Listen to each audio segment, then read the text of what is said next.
Good morning दोस्तों, स्वागत है आपका हमारे यूट्यूब चैनल पर। और हम फिर चलते हैं आगे, अपनी यात्रा को लेकर चलते हैं। हम पॉलिटी पढ़ रहे थे, तो पॉलिटी मैंने आपको कितना पढ़ा दिया? हम फंडामेंटल राइट्स पढ़ रहे थे। अच्छा, ये मैंने चेंज नहीं किया, फंडामेंटल राइट्स है ना। तो फंडामेंटल राइट्स क्या कहते हैं? एक सेकेंड,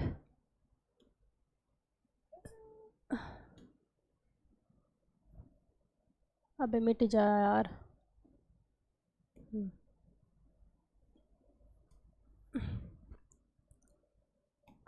हाँ जी, हो गया। देखो, हम क्या पढ़ रहे थे? फंडामेंटल राइट्स यानी कि मौलिक अधिकार। तो मौलिक अधिकार में कहाँ तक हो गया हमारा? पहले स्टार्टिंग से पूरा रिवाइज कर लेते हैं कि इस आर्टिकल में क्या है, एकदम क्विक रिवाइज। जिसने अगर डीपली पढ़ा है ना, जो अच्छे से पढ़ रहा है, तो उसके लिए ना फंडामेंटल राइट्स मोस्ट इंपॉर्टेंट है। ना पढ़ने वाले के लिए तो कुछ भी नहीं, क्योंकि बहुत क्वेश्चंस आते हैं फंडामेंटल राइट्स से। हम शुरू से रिवाइज करते हैं। फंडामेंटल राइट्स यानी कि मौलिक अधिकार, आर्टिकल कहाँ से कहाँ तक है? 12 से 35 तक, ठीक है ना, 12 से 35 तक। तो चलते हैं शुरू में। आर्टिकल 12, 13, 14, 15, 16, 17, 18, 19, 20, 21, 22, 23। यहाँ पे 21 के बाद 21 का कै भी है ना। 24, 25, 26, 27, 28। पहले यहाँ तक देखते हैं, है ना। आर्टिकल 12 में क्या है? मौलिक अधिकार क्या है? परिभाषा है। अच्छा, मौलिक अधिकार कहाँ से लिए गए? अमेरिका के संविधान से। 13 में है अल्पीकरण। 14 में क्या है? विधि के समक्ष समानता, कानून का समान संरक्षण। 15 में जाति, धर्म, लिंग, जन्मस्थान के आधार पर भेदभाव नहीं। 16 में क्या है? लोक निर्वाचन में यानी कि सरकारी नौकरी में समानता, ठीक है। आर्टिकल 17 में क्या कहता है? आर्टिकल 17 कहता है अस्पृश्यता का अंत यानी कि छुआछूत का अंत। 18 में उपाधियों का अंत। 19 से आ जाएंगे फिर किसके? इक्वालिटी के यानी कि स्वतंत्रता के अधिकार। 19 में मैंने आपको ट्रिक बताई थी 6 के 6 की, बहुत संघ आया बस व्यापार किया, बहुत अच्छी ट्रिक है ना 19। फिर 20 आर्टिकल में अपराधी के लिए दोष सिद्धि में संरक्षण, इसमें 3 क्लॉज थे। एक गलती के एक सजा उस समय के कानून के हिसाब से दी जाएगी। और तीसरी बात क्या थी? तीसरी बात थी कि उसे अपने खिलाफ गवाही देने के लिए बाध्य नहीं कर सकते, ठीक है। आर्टिकल 21 में क्या है? प्राण एवं दैहिक स्वतंत्रता। 21 के क्या में? 21 का क्या कौन से संविधान संशोधन से जोड़ा गया था? 6 से 14 साल के बच्चों को निःशुल्क प्राथमिक शिक्षा यानी कि प्राइमरी एजुकेशन, तो ये जोड़ा गया था 86वें संविधान संशोधन से। कौन से 86वें संविधान संशोधन। 22 में है गिरफ्तारी में संरक्षण, इसमें भी 3 क्लॉज हैं। पहला है 24 घंटे के अंदर आपको मजिस्ट्रेट के सामने पेश करना है। नहीं, पहला तो है कि गिरफ्तारी का कारण बताना पड़ेगा। दूसरा 24 घंटे के अंदर मजिस्ट्रेट के सामने पेश करना पड़ेगा। और तीसरा क्या था? तीसरा था कि उसके पेश करना पड़ेगा और वो अपने पसंद का वकील कर सकता है। आर्टिकल 23 और 24 ये किस लिए? शोषण के विरुद्ध अधिकार। तो इसमें क्या है? शोषण के विरुद्ध में 23 में है बेगारी, वो बलात्श्रम, दुर्व्यापार, ये सब, इन सब के मैंने मीनिंग बता दी थी, ठीक है, कि वो क्या है, वो उन पर रोक लीगल है संविधान के हिसाब से। आर्टिकल 24 क्या कहता है? आर्टिकल 24 में है 18 वर्ष से कम उम्र के बच्चों को खतरनाक कारखानों में नहीं लगा सकते। आर्टिकल 25 से लेकर 28 तक धार्मिक स्वतंत्रता, रिलीजन से रिलेटेड है। तो 25 में है व्यक्तिगत धार्मिक स्वतंत्रता यानी कि अंतःकरण की स्वतंत्रता। 26 में सामूहिक धार्मिक स्वतंत्रता। 27 में है जो धार्मिक काम के लिए कोई पैसा रखा है उसके ऊपर टैक्स नहीं लगेगा।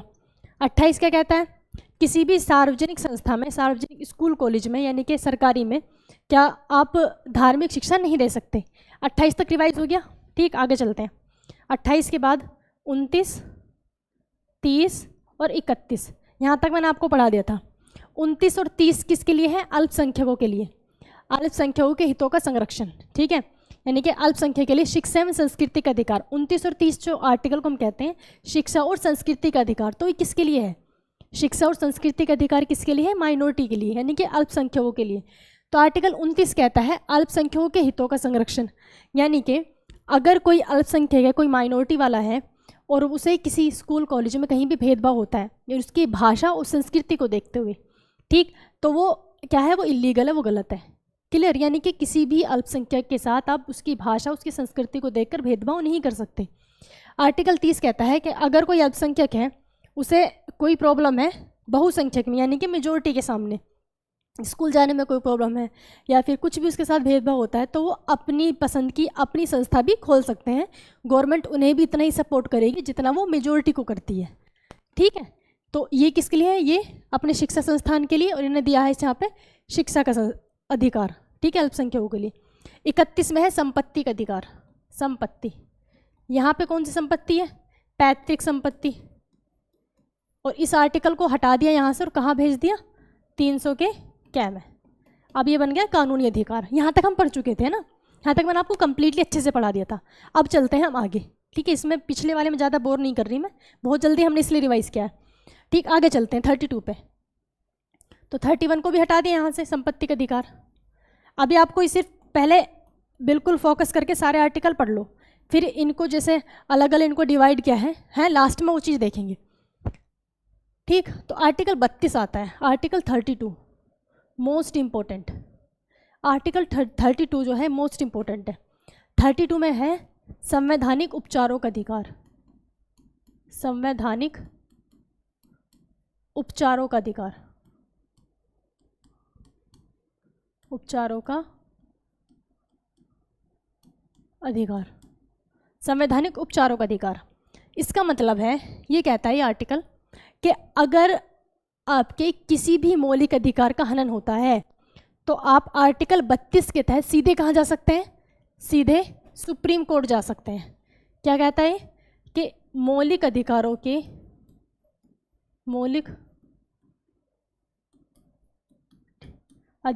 के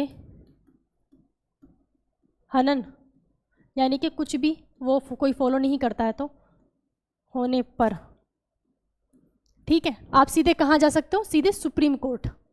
सुप्रीम कोर्ट जा सकते हैं। ठीक है, तो सोचो कितनी बड़ी पावर देता है। यानी कि आप ये कहो कि अगर आर्टिकल 32 ना हो तो मौलिक अधिकार हमारे मौलिक अधिकार होंगे ही नहीं, क्योंकि ये ही क्या है, ये उस पर एक रूल लगा के रखा है कि अगर आप ऐसे नहीं करोगे तो आपके लिए सज़ा है। देखो, कोई भी रूल बनाते हैं, है ना, कोई भी अगर रूल बनाए तो वो रूल तभी फॉलो होगा जब कोई ऐसी कंडीशन भी हो कि अगर ये नहीं करोगे तो आपको ऐसा होगा, यानी कि कोई जुर्माना देना पड़ेगा, कोई सज़ा मिलेगी, कुछ ना कुछ ऐसा हो। कंप्लीटली फॉलो वही हो सकता है।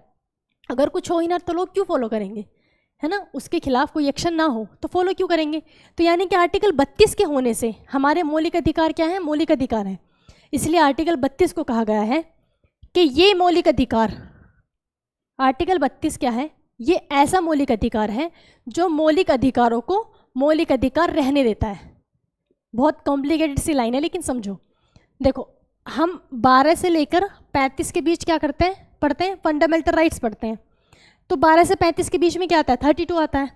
और 32 के होने से, 32 आर्टिकल के होने से बाकी के जो फंडामेंटल राइट्स हैं वो फंडामेंटल राइट्स बने रहते हैं। तो क्लियर बात?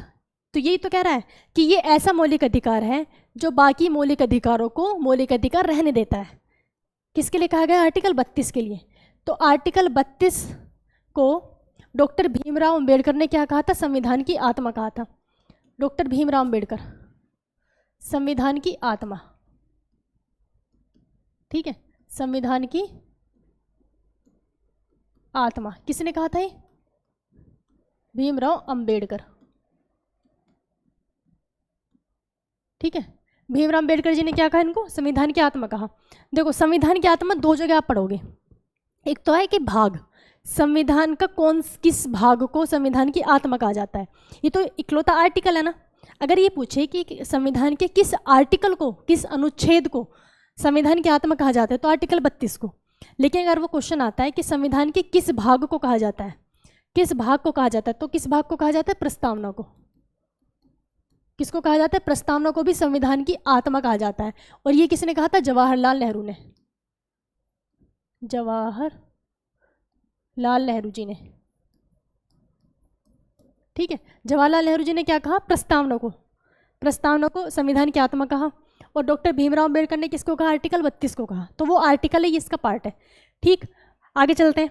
अब ये तो आप समझ गए कि अगर कहीं भी किसी के साथ कोई भी भेदभाव होता है ना, किसी का भी कुछ भी फंडामेंटल राइट वो नहीं मिल पाता है उसको, या हो सकता है किसी को जैसे आर्टिकल 21 के क्या में क्या है 6 से 14 साल के बच्चों को प्राइमरी एजुकेशन मिलनी चाहिए। अब सोचो उसे किसी भी वजह से प्राइमरी एजुकेशन नहीं मिल रही, तो वो क्या कर सकते हैं, वो सुप्रीम कोर्ट जा सकते हैं। ठीक है, सीधे सुप्रीम कोर्ट जा सकते हैं।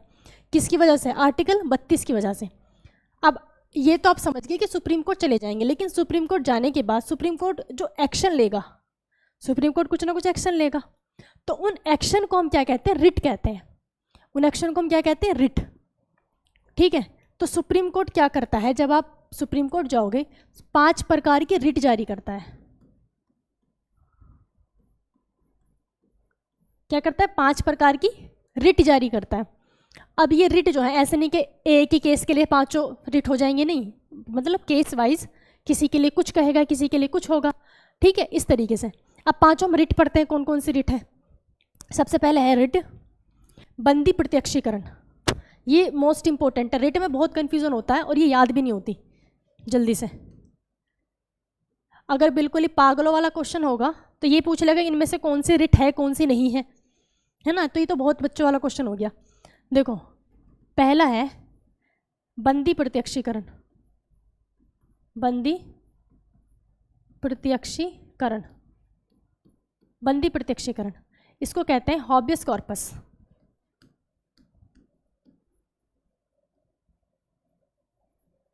हॉबियस कॉर्पस, इंग्लिश में क्या कहते हैं इसको? हॉबियस कॉर्पस। हॉबियस कॉर्पस जो है ये लैटिन भाषा का शब्द है, लैटिन लैंग्वेज का, और इसका मतलब होता है to have a body of. क्या मतलब होता है? To have a body of. लिख देती हूँ, चलो, to have a body of. इसका मीनिंग क्या होता है? To have a body of, यानी कि इसका मतलब है, देखो हिंदी में पढ़ो, बंदी। बंदी यानी कि किसी को कैद करना। प्रत्यक्षी, प्रत्यक्ष का मतलब अपने सामने लेकर आना, है ना। तो इसका मतलब है सुप्रीम कोर्ट जब बंदी प्रत्यक्षीकरण यानी कि हॉबियस कॉर्पस अपनी रिट जारी करता है, तो सुप्रीम कोर्ट का ये मतलब है कि वो कहता है आपने अगर किसी अधिकारी ने, जिस अधिकारी ने किसी को गिरफ्तार किया है ना, तो गिरफ्तार किए गए व्यक्ति को 24 घंटे के अंदर जज के सामने पेश करना है। यही आपने आर्टिकल किसमें पढ़ा था? आर्टिकल 22 में ये पढ़ा था ना। आर्टिकल 22 में ये तो था, 22 के सेकंड में, 22 के सेकंड में गिरफ्तारी से रिलेटेड था कि 24 घंटे के अंदर पेश करना है। तो ये क्या कहता है ये वाली रिट कि जो अधिकारी जिसको गिरफ्तार करता है, यानी कि गिरफ्तार व्यक्ति को, गिरफ्तार व्यक्ति को 24 घंटे के अंदर सहशरीर, ठीक है ना, सहशरीर जज के सामने पेश करना है। ये इसको मीनिंग भी तो ये, to have a body of, body के साथ सहशरीर उसको पेश करना है। फिर वही कंडीशन है कि आने जाने का वो टाइम नहीं काउंट होगा। ठीक है, तो बंदी प्रत्यक्षीकरण आप समझिए, अगर किसी भी अधिकारी ने, कोई पुलिस अधिकारी है ना, उसने किसी को गिरफ्तार किया है, तो ये अगर वो ज़्यादा टाइम के लिए सपोज उसको रखता है, 24 घंटे से ज़्यादा रखता है, तो उसकी मौलिक अधिकार का हनन है, क्योंकि मौलिक अधिकार आपका 22 का जो सेकंड है वो यही तो कहता है कि 24 घंटे के अंदर आपको पेश करना है। अगर 24 घंटे से ज़्यादा हो जाते हैं तो सुप्रीम कोर्ट कौन सी रिट जारी करेगा? बंदी प्रत्यक्षीकरण। ठीक है, यानी कि उसके खिलाफ जो एक्शन होगा वो बंदी प्रत्यक्षीकरण होगा। सेकंड रिट देखते हैं। सेकंड होती है, बस तो आगे पीछे आप पढ़ सकते हो, ठीक। सेकंड रिट है परमादेश। परमादेश, ठीक है, इसको कहते हैं इंग्लिश में मैंडेमस। मैंडेमस, परमादेश यानी कि मैंडेमस। तो परमादेश, परमादेश का मतलब ये है, सुप्रीम कोर्ट कहता है परम आदेश, ये हमारा क्या है? परम आदेश है। परम आदेश है यानी कि छोटा मोटा आदेश नहीं है, परम आदेश है। तो इंग्लिश में भी अगर मैंडेमस का जो मीनिंग होता है, मैंडेमस का मीनिंग होता है वी कमांड। वी कमांड है ना। हम क्या करते हैं?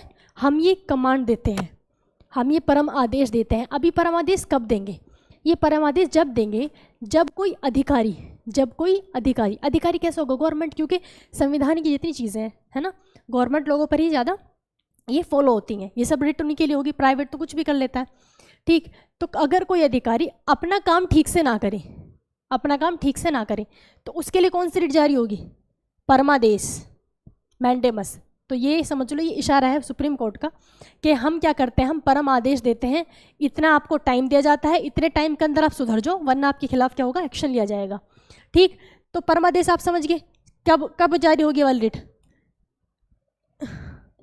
जब कोई अधिकारी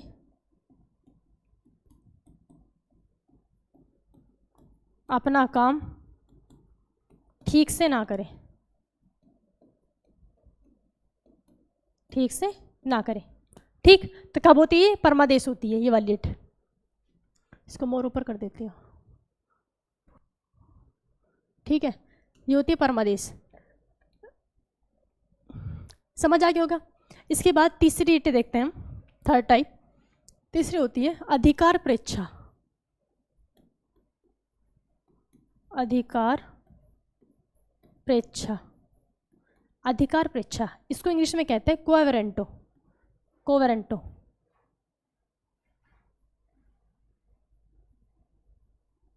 ठीक है, अधिकार प्रेच्छा कोवेरेंटो, अधिकार प्रेच्छा कोवेरेंटो। देखो इसका मतलब होता है अधिकार प्रेच्छा, ये रिट तब जारी होती है जब कोई भी अधिकारी, जब कोई अधिकारी उसको जितने अधिकार मिले हैं उससे ज़्यादा बड़ा कोई काम कर देता है, यानी कि कहते हैं ना कि अपनी औकात से ज़्यादा कर देता है। ये समझ लो कोवेरेंटो का मतलब ये है औकात में रहो। सुप्रीम कोर्ट क्या कहता है, भाई ज़्यादा उड़ो मत, अपनी औकात में रहो, आपकी जो पोजीशन है उसी के हिसाब से डिसीजन लो। इसके कई सारे एग्जाम्पल है, जैसे कि बहुत सारा तो उसमें होता है पुलिस स्टेशन में जो छोटे मोटे कांस्टेबल भी होते हैं वो भी दरोगों की तरह बिहेव करते हैं, जैसे पता नहीं वो क्या बन गए, जो डिसीजन वो नहीं भी ले सकते वो भी वो लेते हैं। तो उसके लिए कौन सी रिट जारी हो सकती है, अधिकार प्रेच्छा। ठीक, कोवेरेंटो यानी कि औकात में रहो।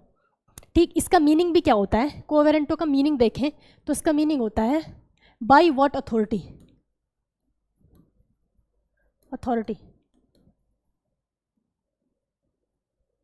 बाय व्हाट अथॉरिटी, यानी कि आपने आपको क्या हक था, है ना, आपको क्या हक था, आपने किस हक से ये काम कर दिया।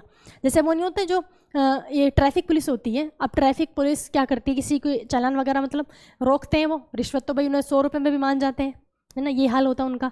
लेकिन अगर देखी जाए तो जैसे वो किसी बाइक वाले को रोकते हैं तो रोकने के लिए उसकी चाबी निकाल लेते हैं, है ना, बाइक की वो चाबी निकाल लेते हैं, तो ये क्या है, ये इलीगल है, वो उनके अधिकार में नहीं है चाबी निकालना, ये चीज़ क्या है, इलीगल है। तो इसमें इसके ऊपर रिट कौन सी होगी, अधिकार प्रेच्छा। ठीक है ना, यानी कि कोवेरेंटो। क्लियर, ये 3 समझ आ गई। अब जो हम 2 बाकी पढ़ेंगे वो इनसे थोड़ी सी डिफरेंट है, इनसे थोड़ी सी डिफरेंट है। जैसे कि इसमें एक रिट होती है उत्प्रेषण और एक प्रतिषेध। 4th नंबर पे देखते हैं हम, ये समझ आ गया नहीं तो थर्ड तो लिखूं किस पे, चलो आगे समझे। यानी कि जो अपने अधिकार से ज़्यादा काम करता है वो क्या है, अधिकार प्रेच्छा। इसके बाद देखते हैं हम कौन, प्रतिषेध, प्रतिषेध। ठीक, और एक होती है उत्प्रेषण, उत्प्रेषण। ठीक, प्रतिषेध का को इंग्लिश में कहते हैं हम प्रोहिबिशन,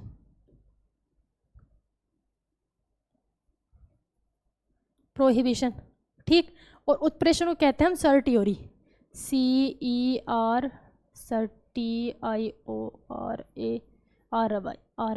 है ना। ये किसको, ये क्या कहते हैं, उत्प्रेषण को, उत्प्रेषण को। ठीक, अब इनका मतलब होता है, देखो ये जो दोनों रिट हैं, ये दोनों रिट कब लगेंगे, ये तो आपने नॉर्मली किसी अधिकारी के लिए देखी है, नॉर्मली किसी अधिकारी की, जी जैसा लग रहा है, किसी अधिकारी के लिए देखी है। लेकिन जो ये प्रोहिबिशन और सर्टियोरी यानी कि प्रतिषेध और उत्प्रेषण, ये दोनों रिट कोई अपर कोर्ट यानी कि जो अपर कोर्ट लोअर कोर्ट के लिए जारी करता है। जैसे कि हम कह सकते हैं सुप्रीम कोर्ट जारी कर सकता है इसको हाई कोर्ट के लिए, है ना, और हाई कोर्ट से नीचे क्या आता है, डिस्ट्रिक्ट कोर्ट। हाई कोर्ट जारी कर सकता है डिस्ट्रिक्ट कोर्ट के लिए, सुप्रीम कोर्ट जारी कर सकता है हाई कोर्ट के लिए, और हाई कोर्ट जारी कर सकता है डिस्ट्रिक्ट कोर्ट के लिए। अब इनका मतलब क्या है, देखो जो प्रोहिबिशन है, प्रोहिबिशन में कहा जाता है कि अगर किसी लोअर कोर्ट में कोई केस चल रहा है और उसने क्या किया,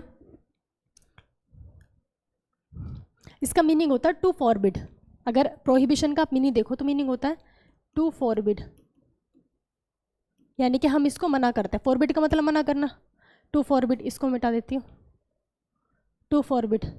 ठीक है, और सर्टियोरी का मतलब होता है टू बी सर्टिफाइड या फिर to be informed, to be certified, to be certified यानी कि हम इसको सर्टिफाइड करते हैं। देखो ये तो आप समझ गए कि ये जो होती हैं ये दोनों रिट हैं, ये जो अपर कोर्ट है वो लोअर कोर्ट के लिए जारी करेगा, यानी कि सुप्रीम कोर्ट हाई कोर्ट से कह सकता है और हाई कोर्ट डिस्ट्रिक्ट कोर्ट के लिए जारी कर सकता है। उल्टा हो सकता है क्या डिस्ट्रिक्ट कोर्ट हाई कोर्ट के लिए कर सकता है? नहीं कर सकता। या हाई कोर्ट सुप्रीम कोर्ट के लिए कर सकता है? नहीं। ठीक है, समझिए ना, अपर कोर्ट किसके लिए जारी करेगा? लोअर कोर्ट के लिए। अब इनमें डिफरेंस क्या है? देखो, प्रतिषेध जब होगा जब किसी लोअर कोर्ट में कोई ऐसा केस चल रहा हो जिस पर उस कोर्ट ने क्या कर दिया हो, फैसला तो सुना दिया हो, लेकिन कुछ ना कुछ उससे मिस्टेक हुई हो। या तो ये हो सकता है कि कुछ कानून बदल गया हो, है ना, कुछ उसने गलत फैसला सुना दिया हो, तो यानी कि कुछ ना कुछ क्या करना है, उसको मना कर रहा है कि इसके ऊपर दोबारा से कार्रवाई की जाए। हाई कोर्ट क्या कहेगा? यानी कि हाई कोर्ट कहने का मतलब मेरा ये है कि अपर कोर्ट, ठीक है ना, अपर कोर्ट लोअर कोर्ट से कहेगा कि इसके ऊपर फिर से क्या की जाए, कार्यवाही की जाए, इसके ऊपर फिर से क्या की जाए, कार्यवाही की जाए। ठीक है ना, दोबारा कार्यवाही के लिए कहेगा, दोबारा कार्यवाही, ठीक, दोबारा कार्यवाही के लिए कहेगा। और उत्प्रेषण में क्या होता है? उत्प्रेषण में ये होता है, देखो यहाँ तो क्या हुआ, प्रतिषेध में तो फैसला सुना चुका है, कोर्ट फैसला सुना चुका है, उसके बाद फिर से रीओपन के लिए बोला है ना, किस पे क्या किया जाए, दोबारा कार्यवाही की जाए। लेकिन उत्प्रेषण में ये होता है कि कोई केस चल रहा है, ड्यूरिंग प्रोसेस है ना, कोई केस चल रहा है, लेकिन अपर कोर्ट क्या कहे, उस केस के लिए कहे कि आप इस केस को आप बंद करो, इस केस को हमारे पास फॉरवर्ड करो। ठीक है ना, हम इसको सर्टिफाइड करते हैं, अब इसे हमारे पास फॉरवर्ड करो। यानी कि यहाँ पर केस सुप्रीम कोर्ट से हाई कोर्ट से कहाँ जा सकता है? Supreme court. सबसे पहले डिस्ट्रिक्ट देखो, डिस्ट्रिक्ट कोर्ट से हाई कोर्ट जा सकता है और हाई कोर्ट से सुप्रीम कोर्ट जा सकता है। बीच में, बिल्कुल बीच में, यानी कि केस चल रहा है, यहाँ पे तो फैसला सुना चुका है कोर्ट, ठीक है, यहाँ पे फैसला सुना चुका है, तब अपर कोर्ट कहता है कि इस पर क्या करो, फिर से कार्यवाही की जाए, इस पर फिर से कार्यवाही की जाए। इसमें अभी फैसला नहीं सुनाया है, बीच में ही अपर कोर्ट ने कह दिया कि आप हमें ये वाला केस आपके बस की बात नहीं है, इसे हमारे पास फॉरवर्ड करो। जैसे अयोध्या वाला केस था, जो बाबरी मस्जिद का अयोध्या में जो हुआ था, ये राम मंदिर बना है, ये वाला केस पहले हाई कोर्ट में चल रहा था, लेकिन सुप्रीम कोर्ट को लगा कि भैया ज़्यादा सेंसिटिव मामला है, तो सुप्रीम कोर्ट ने हाई कोर्ट से मना करके अपने पास वो केस फॉरवर्ड करा लिया। ठीक, तो ये आपको समझ आ गया। तो ऐसी दो कौन सी ऐसी रिट हैं जो अपर कोर्ट लोअर कोर्ट पर लगाता है, तो कौन सी है? प्रतिषेध और उत्प्रेषण, प्रतिषेध और उत्प्रेषण। ये क्लियर हो गया? तो ये क्या कहता है, ये पूरा का पूरा हमारा आर्टिकल 32 है, पूरा का पूरा आर्टिकल 32 है। ठीक, देखो हमने शुरू से पढ़ा यहाँ से, आर्टिकल 32 क्या है? संविधान की आत्मा। किसने कहा? डॉक्टर भीमराव अम्बेडकर ने। ये मौलिक अधिकारों को मौलिक अधिकार बनाने वाला मौलिक अधिकार है। ठीक, और ये ऐसा मौलिक अधिकार है कि इसके तहत आप अगर मौलिक अधिकारों को हनन होता है तो आप सीधे कहाँ जा सकते हो? सुप्रीम कोर्ट जा सकते हो। ठीक, तो सुप्रीम कोर्ट क्या करेगा? 5 प्रकार के रिट जारी करेगा। बंदी प्रत्यक्षीकरण यानी कि हॉबिस कॉर्पस, ये कब लेगा कि किसी अधिकारी ने अगर किसी को गिरफ्तार किया है तो गिरफ्तार किए गए आदमी को 24 घंटे के अंदर यहाँ पे सहशरीर पेश करना होगा, है ना। परमादेश यानी कि मैंडेमस, मैंडेमस का मतलब है वी कमांड, यानी कि हमारा परम आदेश है, हम आदेश देते हैं कि आप अपना काम ठीक से करो, यानी कि जब कोई अधिकारी अपना काम ठीक से नहीं करता, परमादेश हो गया। इसके बाद है अधिकार प्रेच्छा। ठीक, अधिकार प्रेच्छा, अधिकार प्रेच्छा क्या कहता है? कोवेरेंटो, यानी कि जब कोई अधिकारी अपने जितने उसके पास पावर है उस पावर का मिसयूज करे, यानी कि कुछ उससे ज़्यादा करे। ठीक, तो उसे हम क्या कहेंगे? अधिकार प्रेच्छा। प्रतिषेध और उत्प्रेषण अपर कोर्ट लगाएगा लोअर कोर्ट पर। प्रतिषेध में कोर्ट फैसला सुना चुकी है और यहाँ पे ड्यूरिंग केस अपने पास केस को बुला लेगी। ठीक, तो ये सारी हमने क्या पढ़ी? पांचों की पांचों रिट पढ़ ली। अब ये जो रिट है, ये जो पांचों रिट हैं, इन पांचों रिट को हाई कोर्ट भी जारी कर सकता है। इन पांचों रिट को क्या कर सकता है? हाई कोर्ट भी जारी कर सकता है। देखो, आर्टिकल 32 के तहत कौन जारी करेगा? सुप्रीम कोर्ट, ये रिट। ठीक है, लेकिन सेम ये रिट आर्टिकल 226 के तहत हाई कोर्ट भी जारी कर सकता है। यानी कि हम कह सकते हैं अगर आपके मौलिक अधिकारों का हनन होता है तो आर्टिकल 32 का यूज़ करके आप कहाँ जा सकते हैं? Supreme court. और आर्टिकल 226 का यूज़ करके कहाँ जा सकते हैं? High court. ठीक है, हाई कोर्ट भी जा सकते हैं क्योंकि सुप्रीम कोर्ट तो पूरे इंडिया का एक ही है, सुप्रीम कोर्ट पूरे इंडिया का एक है, हाई कोर्ट तो हर स्टेट में होते हैं, ठीक है ना। तो ये बात समझ आ गई। तो ये हमने क्या पढ़ लिया, आर्टिकल 32 पढ़ लिया। तो आर्टिकल 32 मोस्ट इंपॉर्टेंट है, पूछता है, ठीक। अब आगे चलते हैं, 32, 33, 34, 35 3 आर्टिकल बचे हैं, तो मौलिक अधिकार आपके खत्म हो जाएंगे। चलें आगे, देखो आर्टिकल 33, आर्टिकल 33 क्या कहता है, आर्टिकल 33 कहता है कि राष्ट्रीय सुरक्षा के लिए, या फिर कह सकते हैं कि राष्ट्रीय हित में, राष्ट्रीय सुरक्षा के लिए,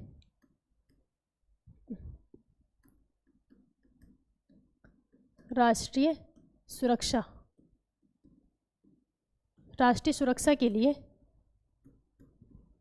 इसमें 3 है, एक तो सेना, सेना, गुप्तचर और मीडिया के मौलिक अधिकारों को सीमित किया जा सकता है। मीडिया के मौलिक अधिकारों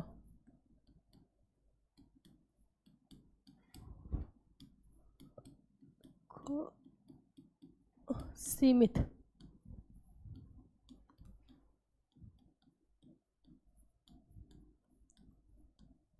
ठीक।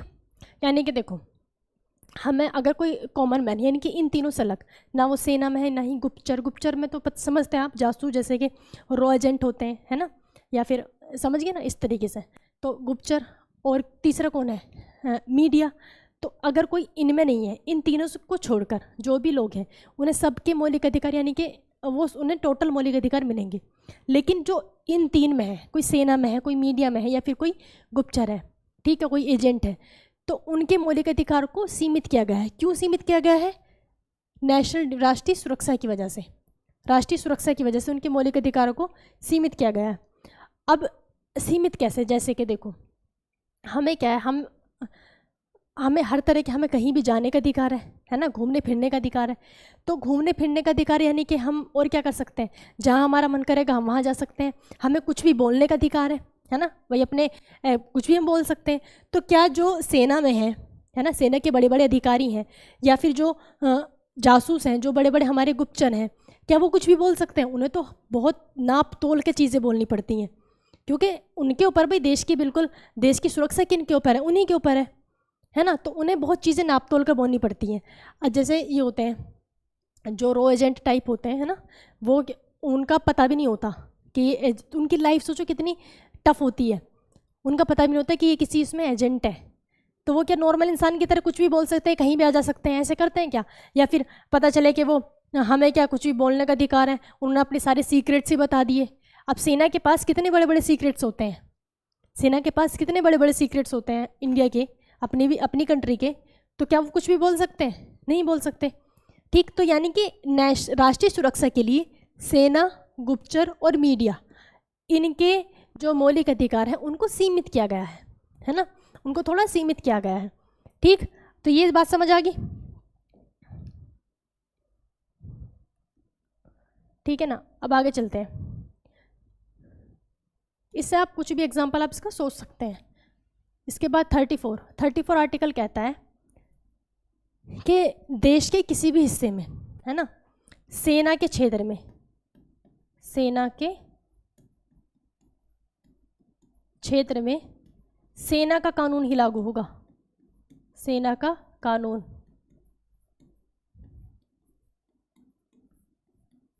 क्या होगा? सेना का कानून लागू होगा। यानी कि जैसे जो कैंट एरिया होता है ना, कैंट एरिया क्या होता है? सेना का क्षेत्र होता है। क्या उसमें वो नॉर्मल एरिया से अलग होते नहीं होता? ये बताओ। अगर वहाँ पे अगर उन्होंने जो स्पीड लिख दी ना कि यहाँ पे 40 की स्पीड से बाइक चलानी है, तो 40 से अगर थोड़ा सा भी आपने ऊपर नीचे किया ना, आपको जूते मार के भगा देंगे वहाँ से, बिना हेलमेट के एंट्री नहीं हो सकती, ठीक है। तो बहुत टफ रूल्स होते हैं सेना के, बहुत टफ रूल्स होते हैं सेना के। तो सेना जो चाहे अपने एरिया में कर सकते हो। देश के किसी भी हिस्से में सेना का एरिया हो सकता है, कोई भी हिस्सा, और जो सेना का क्षेत्र है उसमें सेना का ही रूल चलेगा। वहाँ पे आप ये नहीं कि अभी हमें घूमने का अधिकार है, चल दिए सीधे मुँह उठा के, ऐसा हो जाएगा क्या? ऐसा नहीं हो सकता, ठीक है। तो ये अलग से आर्टिकल किस में दिया गया है? आर्टिकल 34 में दिया गया है। यानी कि वो बात भी ठीक है कि आपको सब जगह घूमने का अधिकार है, लेकिन उसके साथ में ये भी तो है कि सेना के क्षेत्र में आप वो सब फॉलो नहीं कर सकते। अगर सेना का क्षेत्र है वहाँ पे कह दे कि रेस्ट्रिक्ट है, यहाँ पे रेस्ट्रिक्टेड एरिया है ना, यहाँ पे नहीं आ सकते, फिर भी आप वहाँ घुसे जा रहे हैं कि नहीं हमें तो घूमने फिरने का अधिकार है, हम जहाँ हमारी मर्जी वहाँ जाएंगे, तो क्या करेंगे, भगा देंगे चाटे मार के। ठीक, तो समझ गई, सेना के क्षेत्र में क्या होगा, सेना का कानून चलेगा। सेना के कानून को क्या कहते हैं, मार्शल लॉ। सेना के कानून को क्या कहा जाता है, मार्शल लॉ। अच्छा, आपने इसके बारे में सुना, अफ्स्पा, ये भी सेना का ही कानून है, AFSPA, armed forces special power act, special power act, armed forces special power act, AFSPA. ये क्या है, ये भी मार्शल लॉ है, सेना का कानून है ना। ये जो एक्ट है ये एक तरह से हम कह सकते हैं ये भी उसी में आता है जो निवारक निरोध आपने पढ़े थे। निवारक निरोध यानी कि ये भी सेना को वो पावर देता है। इसका मतलब है इसमें ये जो कानून है अस्पा, ये सेना को पावर देता है कि सेना जिस घर में चाहेगी बिना किसी कारण बताए, बिना किसी वारंट के उस घर की तलाशी ले सकती है। क्या कर सकती है, उस घर की तलाशी ले सकती है। ठीक है, तो ये किसके तहत ले सकती है, अफ्स्पा के तहत। ठीक, तो अब इसमें कोई कारण नहीं बताया, कुछ नहीं, तो हम इसको प्रिवेंटिव डिटेंशन में रख सकते हैं, प्रिवेंटिव डिटेंशन जैसा है ये भी। तो ये क्या है, ये सेना का कानून है। अब वही चीज़ है कि हर चीज़ के दो पहलू भैया, ये इसका मिसयूज भी हो सकते हैं, हाँ मिसयूज भी हो सकते हैं, लेकिन ज़रूरी भी है। ज़रूरी क्यों है, जैसे कि दो एरिया हमारे, एक तो अरुणाचल प्रदेश वाला एरिया, वहाँ पे चाइनीज़ जो टेररिस्ट होते हैं वो सब घुसते रहते हैं। ठीक, और एक कश्मीर वाला एरिया। तो ऐसी जगह में है ना जहाँ पे कंफर्म ये पता है कि यहाँ पे टेररिस्ट आ सकते हैं, नहीं कि कोई भी बॉर्डर का एरिया है ना। अब बॉर्डर भी ऐसा होता है भाई, कोई तो बॉर्डर बिल्कुल शांत है, जैसे नेपाल का बॉर्डर, वहाँ पे कभी ऐसा कुछ होता है, नहीं होता। ठीक, लेकिन अरुणाचल प्रदेश वाला एरिया जो है, जो चाइना से है सटा हुआ वो, और जो कश्मीर जो पाकिस्तान से सटा हुआ है, तो वहाँ पे तो ज़्यादा सिक्योरिटी की ज़रूरत है। ठीक, अगर वहाँ पे कोई टेररिस्ट है, वहाँ पे कोई टेररिस्ट है और वो टेररिस्ट किसी के घर में घुस गया, है ना, ऐसा नहीं कि उन घर वालों ने कहा होगा कि भैया हम तुम्हें छुपा लेंगे, ऐसा नहीं है। लेकिन भाई वो टेररिस्ट है, वो तो कुछ भी गन पॉइंट पे रख सकता है कि बताना मत किसी को। अब जो वो हैं आर्मी वाले, उनके पास है नहीं ये पावर, अगर ये कानून ना हो उनके पास तो कोई पावर है नहीं कि आप फटाफट जाएं और वहाँ पे जितने वो उनकी वो परमिशन लेकर आएंगे कि हमें इस घर की तलाशी लेनी है, इतना तो अपना काम करके निकल जाएगा। ठीक है, तो ये इस वजह से ज़रूरी भी है, लेकिन इसकी वजह से बहुत सारे जो आर्मी ऑफिसर्स हैं, है ना, ये बहुत सारे उनके ऊपर क्या चल रहे हैं, केस चल रहे हैं। जो सेना का जो कोर्ट होता है वो अलग होता है, तो सेना के कोर्ट में बहुत सारे आर्मी ऑफिसर्स के ऊपर केस चल रहे हैं, और वो केस हैं यानी कि हरेसमेंट के, या फिर उन्हें घर में घुस के बदतमीजी की, रेप किया, कई सारों पे तो रेप के केस चल रहे हैं। तो हो भी सकता है भाई, जब आर्मी का कोर्ट है, इसमें आम जनता का तो कोई रोल है नहीं, किसी ने इल्ज़ाम लगा उनके ऊपर केस चला, तो कुछ तो इसमें सच्चाई भी होगी, तो उसका मिसयूज भी होता है, लेकिन ये ज़रूरी भी है। ठीक, क्लियर। तो ये क्या है, अफ्स्पा की फुल फॉर्म याद रखना, और ये क्या है, एक सेना का कानून है, armed forces special power act. ठीक, तो आर्टिकल 33, आर्टिकल 34 आपको समझ आ गया। अब जो आर्टिकल 35 बचता है, आर्टिकल 35 कुछ नहीं है, आर्टिकल 35 में मौलिक अधिकारों के लागू होने की विधि है। आर्टिकल 35 में क्या है, 35 मौलिक अधिकार, मौलिक अधिकारों के लागू होने की विधि है। ठीक है ना, मौलिक अधिकारों के लागू होने की विधि किसमें, आर्टिकल 35 में। तो 35 ना कभी पूछा जाता है ना, इसमें कोई ऐसी खास बात है समझाने वाली। ठीक, तो हमने क्या पढ़ लिया, हमने 12 से लेके 35 तक कंप्लीट फंडामेंटल राइट्स पढ़ लिए। अब हम उनको डिवाइड करते हैं कि कहाँ से कहाँ तक कौन सा, इक्वालिटी कहाँ तक है ना, फ्रीडम कहाँ तक है। ठीक, देखो चलते हैं। सबसे पहले क्वेश्चन यही पूछता है कि जो मौलिक अधिकार कितने हैं, मौलिक अधिकार कितने हैं, इसमें बच्चों को बहुत कन्फ्यूजन होता है। मौलिक अधिकार होते हैं 6। अब वो 6 है कैसे कैसे, ये चीज़ देखनी है, 6 वो है कैसे कैसे। देखो सबसे पहला आता है समानता का अधिकार, आर्टिकल 12 और 13, इनको तो छोड़ दो अलग, 12 में परिभाषा है, 13 में अल्पीकरण है, ठीक है। 14 से स्टार्ट होता है समानता का अधिकार। तो नंबर 1 पाता है समानता का अधिकार, समानता का अधिकार, राइट टू इक्वालिटी, समानता का अधिकार। ये कहाँ से कहाँ तक है? आर्टिकल 14 से लेकर 18 तक, आर्टिकल 14 से 18 तक। इसके बाद है स्वतंत्रता का अधिकार, स्वतंत्रता का अधिकार, स्वतंत्रता का अधिकार। ये कहाँ तक? ये 18 पे खत्म है तो 19 से स्टार्ट होगा, तो ये 19 से लेकर कहाँ तक है? 22 तक है, 19 से 22 तक। इसके बाद है तीसरा मौलिक अधिकार हमारा शोषण के विरुद्ध अधिकार, ठीक, शोषण के विरुद्ध अधिकार, शोषण के विरुद्ध अधिकार। ये 22 पे खत्म है, कहाँ से शुरू होगा? 23 से, 23 से 24, यानी कि इसमें 2 ही आर्टिकल है, 2 ही तो है, 23 से 24, ठीक। अब चौथा नंबर जो है ये कहता है 25 से स्टार्ट हो गया, यानी कि धार्मिक स्वतंत्रता का अधिकार, धार्मिक स्वतंत्रता, स्वतंत्रता का अधिकार, धार्मिक स्वतंत्रता का अधिकार। ये 25 से लेकर 28 तक, 25 से 28 तक, 28 तक। पांचवा कहता है, पांचवा है शिक्षा एवं संस्कृति का अधिकार, शिक्षा एवं संस्कृति का अधिकार, संस्कृति का अधिकार। 28 पे खत्म है, कहाँ शुरू होगा? 29 से, तो 29 से 30, इसमें भी 2 आर्टिकल है, 29 से 30, ठीक है, 29 से 30। अब आता है 6 नंबर पे संपत्ति का अधिकार, संपत्ति का अधिकार।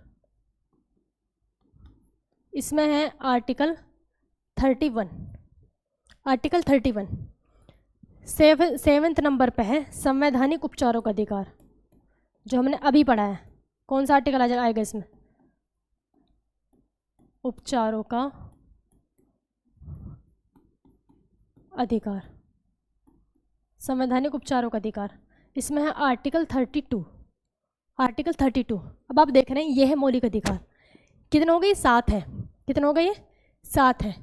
इन 7 में से जो आर्टिकल 6 है, आर्टिकल नहीं यानी कि जो इसका पार्ट 6 है, इस 6 को हटा दिया है और हटा के कहाँ भेज दिया है?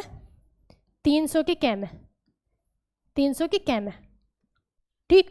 कौन सा संविधान संशोधन? 44वां संविधान संशोधन 1978, 1978, ठीक। अब ये कितने बचे? ये 6 मौलिक अधिकार बचे। तो इस तरीके से 6 मौलिक अधिकार। अब जो आर्टिकल 19 है, आर्टिकल 19, आर्टिकल 19 में भी तो सेम यही कंडीशन है, बिल्कुल सेम यही कंडीशन है। इसमें भी कितने थे? 7 थे, और 6 नंबर वाले ही क्या था? संपत्ति का अधिकार था। सेम कंडीशन उसमें है, तो ये कंफ्यूज मत होना। आर्टिकल 19 में भी कितने थे? 7 थे। आर्टिकल 19 में भी कितने थे? 7 थे। तो जो 6 नंबर वाला था संपत्ति का अधिकार, उसको हटा दिया। डिफरेंस क्या है? वहाँ जो संपत्ति का अधिकार था वो अर्जित भूमि का था, जो आपने खरीदी है, और यहाँ आर्टिकल 31 में कौन से है? पैतृक भूमि है, यानी कि जो आपकी पूर्वजों की, आपके पुरखों की आपको मिलती आ रही है। समझ आ गया? तो ये सब क्या है? ये हमारे मौलिक अधिकार हैं, 6 मौलिक अधिकार हैं। और इसमें आर्टिकल कहाँ से कहाँ तक? 12 से 35 तक, 12 से 35 तक। अब आगे चलते हैं। एक चीज़ और, जितने आपने मौलिक अधिकार पढ़े हैं, जितने भी आपने मौलिक अधिकार टोटल पढ़ लिए, उनमें से देखो, इन्हें हमेशा याद रखना। 15, 16, 19, 29, 30, 15, 16, 19, 29, 30, 15, 16, 19, 29, 30, 15, 16, 19, 29, 30। ये मौलिक अधिकार केवल भारतीयों के लिए हैं, केवल भारतीयों के लिए, केवल भारतीयों के लिए। अब ये सोचो, आप पढ़ तो सारे लिए, अब ये सोचो इन आर्टिकल में ऐसा क्या है जो सिर्फ भारतीयों के लिए मिला है ना? ऐसा क्या है जो सिर्फ भारतीयों के लिए मिला है? देखो, अगर हम आर्टिकल 14 की बात करें, आर्टिकल हम 14 की बात करें तो आर्टिकल 14 क्या कहता है, विधि के समक्ष समानता, यानी कि कानून के सामने सब बराबर हैं। तो कानून के सामने सब बराबर है। सपोज करो अगर कोई फॉरेनर हमारे भारत में आया है, उसने यहाँ पे आके कोई क्राइम कर दिया, अब उसको लेके जाएंगे, है ना, उसको सजा वजह होगी, तो जो उसको सजा हुई क्या उसके साथ भेदभाव किया जाएगा कि नहीं, हमारे यहाँ पे तो अगर इंडियन होता तो हम उसको 5 साल की सज़ा देते, ये फॉरेनर तो उसको 10 साल की सज़ा दे दें, ऐसा तो नहीं हो सकता। ठीक है, तो 14 आर्टिकल सबके लिए हो सकता है। लेकिन आर्टिकल 15 क्या कहता है, आर्टिकल 15 जाति, धर्म, लिंग, जन्म स्थान के आधार पर भेदभाव नहीं, जन्म स्थान के आधार पर भेदभाव नहीं किया जाएगा किसी भी जो सार्वजनिक संस्था पर।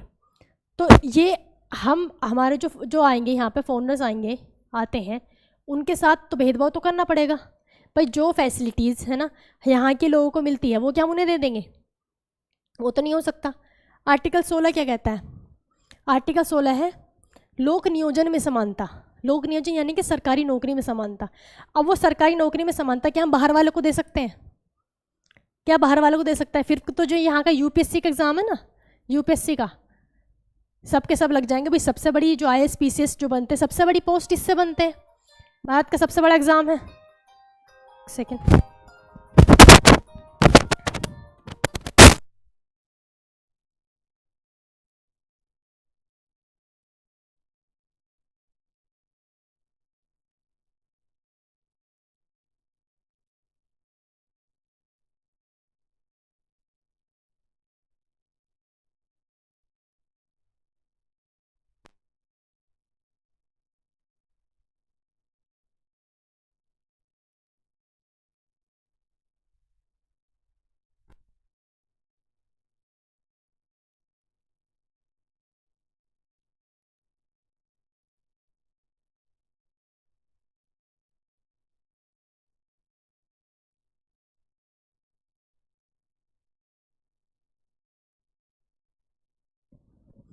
ठीक है, तो मैं कह रही थी जो हमारे सबसे बड़ा एग्ज़ाम है, अगर ये जो लोक नियोजन में समानता है ये हम भारतीय से अलग बाहर वालों को भी दे दें तो फिर तो सब इसमें घुस जाएंगे।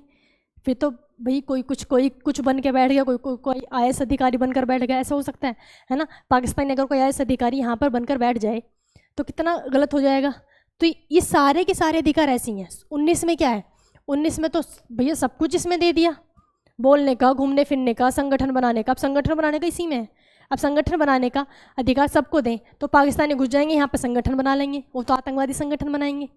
ठीक, या फिर जो भी हैं किसी भी कंट्री के जो भारत से दुश्मनी रखते हैं तो यहाँ पर घुस के कोई भी संगठन बना सकते हैं, तो क्या हमारे लिए अच्छा बनाएंगे?